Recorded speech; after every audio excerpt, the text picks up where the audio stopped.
Did Hagrid get Aragog? Hey, brother! Have you ever wondered where Hagrid got Aragog the Giant Spider, aka Acromantula, from? He's pretty essential to the plot several times and plays a fairly big role in wizarding history, because of the pincers. But I mean, Tom Riddle uses his existence to frame Hagrid, thus keeping himself guilt-free and setting up Hagrid at Hogwarts for the rest of his life. There's no Hogwarts without you, Hagrid. And people say that Voldemort didn't do anything good for wizard kind. He provides Harry with essential information on finding the Chamber of Secrets. His offspring are obstacles in the maze in the Triwizard Tournament. That's a phone call that I just would have loved to have heard, by the way. Aragog, yes, it is I, Dumbledore, a friend of Hagrid's. May I have one of your children? Yes, they can eat any of the champions, as long as it's not Harry Potter. Goodbye, friend of Hagrid. Bye-bye now. His death provides the opportunity for Harry to collect the memory from Slughorn, and Voldemort eventually uses his old home as his base in the Battle of Hogwarts. And yet his origin is unknown. Sadly, all we ever learn is from Aragog himself when he tells Harry, I came to Hagrid from a distant land, in the pocket of a traveler. I want to know how big this egg was, because do you remember how big Hagrid says Aragog was as a pup? Tiny little thing he was when he hatched. No bigger than a Pekingese. While an overall fairly small dog, still kind of large for a spider. So who is this mysterious traveler with extra large pockets? Because even he doesn't know his own origin.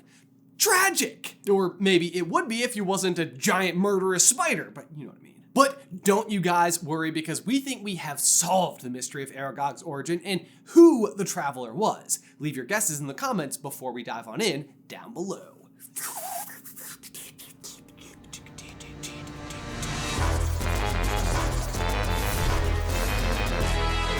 Hey, brother!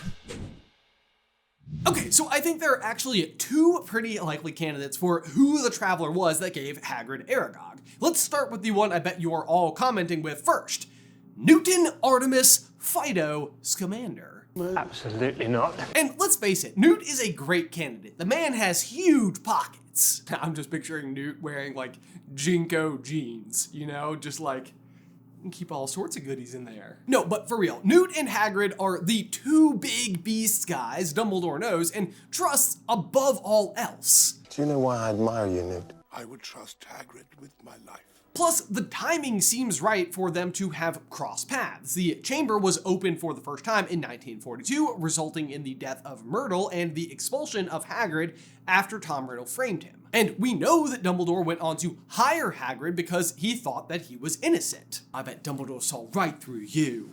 Then, of course, the big duel with Grindelwald was in 1945, and since Newt is positioned as the main character of the Fantastic Beasts movies, it seems reasonable that he's involved in the final conflict. And if Dumbledore has already become involved in Hagrid's life, and they are both all in to Beast, then yeah, I can see how Newt would trust Hagrid too. Kindred spirits and all that. On top of that, the Acromantula naturally dwells in the island of Borneo, a part of the Indonesian archipelago in the South China Sea. Not for nothing, but Secrets of Dumbledore opens with Newt searching for the Qilin, which is native to China, so it definitely seems like Newt is at least somewhat familiar with beasts of Asia. Quite literally wrote the book on where to find them. In case you forgot, it's titled Fantastic Beasts and Where to Find Them. Parentheses, unless Newt doesn't want you to find them, double parentheses, he doesn't. The big issue here is that Newt would have had to have given Hagrid Aragog before Hagrid was expelled, so before Hagrid was truly in Dumbledore's charge. Never insult Albus Dumbledore in front of me.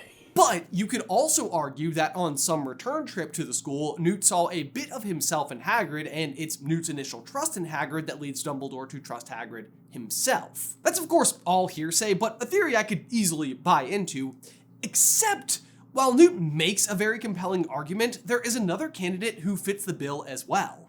Voldemort. For some background, Aragog and Voldemort do have some history together. Back in 1942, when Tom Riddle initially opened the Chamber of Secrets and ultimately killed Moaning Myrtle, he was faced with a sudden predicament: the closure of Hogwarts. "My dear boy, you must see how foolish it would be of me to allow you to remain in the castle when term ends, particularly in light of a recent tragedy. As a matter of fact, the Ministry of Magic is even now talking about closing the school. We are no nearer to locating, the source of all this, unpleasantness." You did not know that Armando Dippet was from the American South, but now you do. It's also the only accent that I can really do very well because I grew up in the American South. Tom, of course, cannot have this. Hogwarts is his home and all that. And in fact, up until that point in the year, all of the attacks have been very carefully similar to how they were in Harry's year. Just petrifications and no deaths. And personally, I've always thought this was kind of embarrassing for him. Like, dude, how hard is it to get your giant snake to look someone directly in the eyes? Don't use the Phoenix argument. That only happened once. Come to think of it, maybe that's all he was going for. After all, I don't think he was actually even trying to kill Myrtle. Like, she does fit the bill of being Muggle-born, but otherwise just happened to be in the bathroom as he was emerging with Basilisk. He didn't know she was there. If anything, she heard him and left the stall to go yell at him and boom, dead ghost. I'm Moaning Myrtle. So you might be wondering, like, why would Tom Riddle be holding back from just actually killing Muggleborns? And I think the answer is because he could predict the closing of the school, and he doesn't want that. Hogwarts is my home. No, Harry, you're the hero.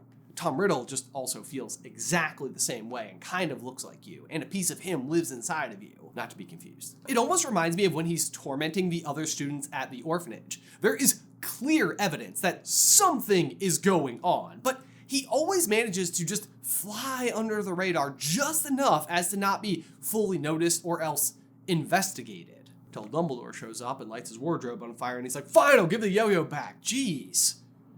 And yet, there can be no denying that Tom Riddle is playing with fire, or, a giant deadly snake, which actually I'm pretty sure does have heat vision, full video over here, so maybe, yeah, playing with literal fire. Thus, accidental murder is something he needs to be wary of as well, because one way or another, there is no way he's gonna take the fall for this. But y'all, we gotta take a brief pause right there to give a huge thank you to today's sponsor, MeUndies. Okay, have you ever been in a room where like a ceiling fan is just like ticking, like tick, tick, tick, or sleeping in a hotel room and you can hear a car alarm off in the distance that just won't go off? Like it's easy to ignore, but small little irritations can actually build up till you just want to like rip the ceiling fan clean out of its stupid socket. That's like wearing discomfortable undies though. Whether they're loose or tight fitting or scratchy, itchy, or come in some boring old colors. Like somehow, some way, it's holding you back, preventing you from living your life to the fullest. Which is why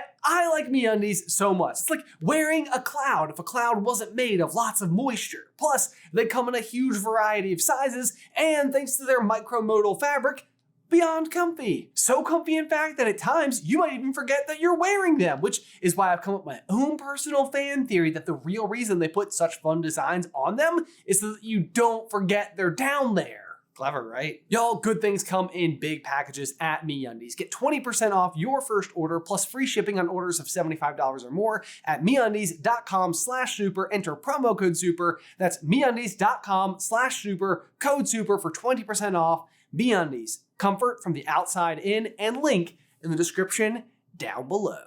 So what does Tom Riddle do? He sets up a fall guy in advance in the form of the huge, wayward, monster-loving, half-giant outcast, Hagrid. You wouldn't be talking about me now, would you? He gives him the baby Acromantula egg, which is the size of a Pekingese, to raise in the castle so that if someone has to go down for the attacks or a potential death, there is a go-to scapegoat, or in this case, Scape Spider. That's good. I actually prefer Scape Spider because I don't much like spiders, and goats are adorable. Aww. And I know that maybe just seems like super convenient and a possibly fun explanation with no evidence, and yet there's a lot of evidence. Exhibit A. Where is Hagrid raising Aragog in the castle? But to Harry's disappointment, Riddle led him not into a hidden passageway or a secret tunnel, but to the very dungeon in which Harry had potions with Snape. The dungeons. And Tom knows exactly where it's happening and what he's going to find there. And mind you, this is happening like moments after the conversation with Armando Dippet, who, as a reminder, is from the Deep South. It's not like days later. He leaves that conversation and immediately goes and busts Hagrid. Well, I'll be, Tom. We was just talking about this. The point is, Hagrid is in Gryffindor House, and the Gryffindor common room is way far away from the dungeons. And Hagrid is raising Aragog in secret, meaning that he's having to sneak down here over and over and over to continue his care. Which is all good and well until you remember that Hagrid is giant and kinda clumsy and not known for being quick on his feet. Shouldn't have said that. I shouldn't have said that. I shouldn't have told you that. I shouldn't have told you that. I mean, just think about Harry, the youngest Quidditch player in a century, according to McGonagall, with a Seeker's build who has an invisibility cloak and a map that shows you where everyone is, and yet he still manages to get caught out of bed like it's an art form. Are you telling me that Hagrid is managing this kind of regular stealth without help? I don't think so. Didn't expect to be using so much Elastigirl clips in a video about Hagrid and Tom Riddle. Question, who would look better in Elastigirl's outfit? Let me know. Hagrid or Elastigirl? Not Hagrid or Elastigirl, Hagrid or Voldemort. Who would be helping Hagrid? Because I don't think anybody would want to help raise an Acromantula into the castle, right? Harry, can we panic now? Well, one person might. The guy who gave him the spider, Tom Riddle. Tom's a prefect and could easily escort Hagrid around at night, and it would explain why and how he knew exactly where to find Hagrid and how to frame him. Plus, when he does confront him, despite being in different years and houses, they use first names with each other. Evening, Rubeus. Rubeus? Rubeus. Rubeus. Why did I do that? Rubeus Hagrid, keeper of keys and grounds at Hogwarts. Evening, Rubeus, said Riddle sharply. The boy slammed the door shut and stood up. What are you doing down here, Tom? I mean, does Draco ever call Harry, Harry? Potter. Does Harry ever call Draco, Draco? Malfoy. No. Rubeus and Tom are friends, or at least Tom has been friendly to him so far. Voldemort has actually just never had friends at all.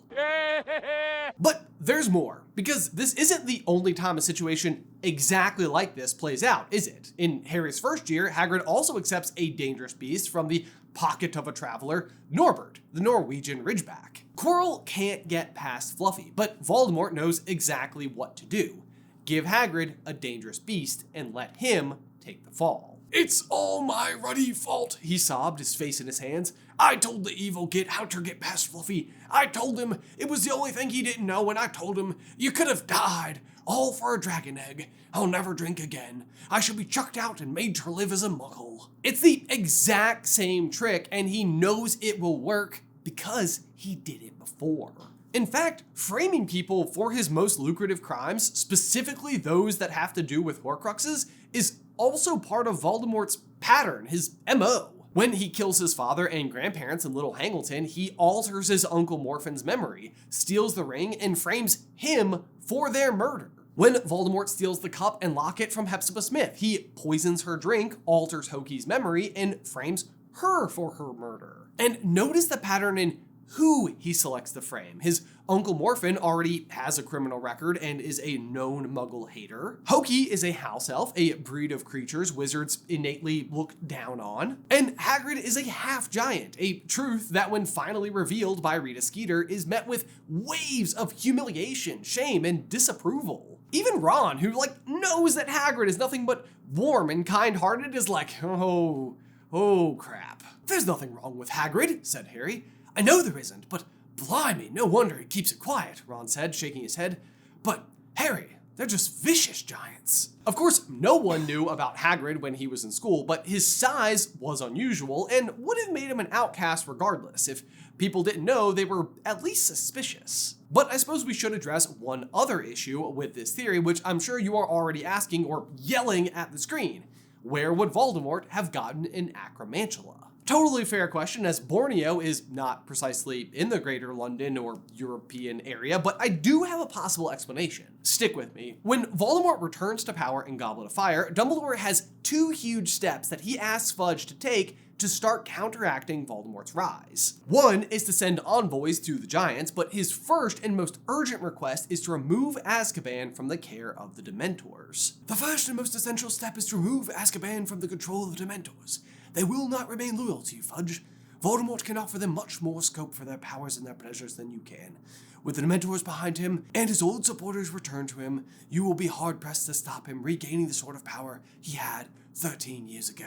Dementors are a huge problem. There's almost no way to stop them and are only repelled by the Patronus, a very complex charm even fully qualified wizards are hard-pressed to cast. Dementors are natural allies for Voldemort once he is powerful, but if you're a young Tom Riddle without influence, what do you do? Because the Ministry already controls all of them. If only there was another creature not controlled by the Ministry, but with similar deadly powers and defenses. Allow me to introduce you to the Lethifold, an extremely dangerous and carnivorous beast that resembles a large black cloak, roughly half an inch thick. They are known to glide along surfaces in an unknown form of locomotion in search of their prey, humans. They attack at night when their target is asleep by suffocating and then digesting them. New nightmare fuel for everybody, enjoy! And the only known way to repel a Lethifold is a Patronus. Sound familiar? Well, if you're a budding Dark Lord needing a discount Dementor, I'm sure it does, but what does that have to do with Borneo or Acromantulas? Well, unlike Dementors, which despise warm climates, the Lethifold lives only in tropical areas like that of Borneo. So young Tom sets out in search of a dangerous creature to add to his army, but realizes that they won't survive in the European climate. So leaves them be, but not empty-handed, having also located Acromantulas, which he realizes he could use to frame another student. Or maybe he just sought out an Acromantula to begin with, since spiders flee before the basilisk, figuring that if an Acromantula is caught in the school, nobody would suspect a snake creature or a specifically basilisk because, of course, it would have fled. And how would he know where to find that Acromantula or Lethifold? Well, we've already said, haven't we? Newt literally already wrote the book Fantastic Beasts and Where to Find Them. So did Newt give Hagrid Aragog? Maybe, or maybe it was the guy who constantly framed people and who would later use Hagrid as a mark in an unbelievably similar fashion on another occasion. Consider this as well. At the end of the day, even though Hagrid loves Aragog, he's not exactly a good guy, is he? Like, he still tries to kill Harry and Ron kind of evil creature. Goodbye, friend of Hagrid. Can we panic now? And that feels a bit more like Voldemort, as does the fact that Aragog's death ends up landing a huge blow against Voldemort in terms of Slughorn giving up the memory. Voldemort, in a way, would be beating himself, which also sounds extremely Voldemort. I'm gonna take Harry's blood. What a great idea that'll be. Hopefully it doesn't tether him alive forever. Oh no, crap, I'm gonna lose. I've heard at least half of a prophecy about the most dangerous kid in the world who could potentially, like, rise up to defeat me one day. Like, I'll probably just go and take care of that. What could go wrong? Lucius, my boy, here's my favorite diary. Please protect it. I have a plan. I will torture the Malfoy boy to kill Dumbledore, something he'll never be able to do, and hopefully nothing goes wrong with that plan at all. But I stand by it, putting my enemy's blood inside of my own body. What could go wrong? Almost nothing, because my best friend Severus Snape will always be by my side. Lucius, your wife Narcissa, totally on our side, right? I'll split my soul! A lot! See what I mean? It's hilarious that when you're so bad at planning things, that when something goes wrong, we are actively using it as evidence that you were probably involved because it probably meant you were continuing to shoot yourself in your own foot. Never let Voldemort plan your wedding. Raise your hand if you remember that joke. Guys, as always, be sure to let me know what your thoughts are in the towel section down below. Also, if you want to find out how Hagrid is just secretly, like, super, super rich, you can check out this video right over here. But otherwise, until next time, bye! Don't forget to eat cheese. We've done a lot of silliness. Potential spam? I don't want to listen to potential spam.